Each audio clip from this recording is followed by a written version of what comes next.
అయ్యో ఇంకా ఇక్కడ ఏం చేయడానికి వచ్చారు? ఎవరున్నారని వచ్చారు? యేసు ఏమైనా రమ్మని పిలిచాడా? కొట్టినా నేను ఇక్కడి నుంచి వెళ్ళాను, శవంగానే వెళతాను. చంపాలనుకున్న వాళ్ళు చంపచ్చు. నాకు ఇక్కడ పనుంది, అది పూర్తయ్యాక నేను ఇక్కడి నుంచి వెళతాను.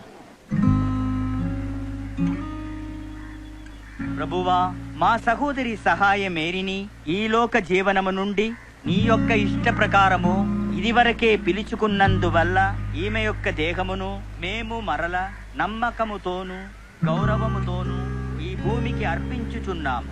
ఈ దేహపు ఆత్మ ఈ భూమిపై జీవించినప్పుడు సర్వకాలము పాపమును తలుచుకొని పశ్చాత్తాపము చెందినది స్వామి. ఎప్పుడు నీ నామమునే ప్రార్థించినది అయ్యా. కనుకనే ఈ సమయమున ఈమెను తిరిగి నీకు అర్పించుచున్నాము.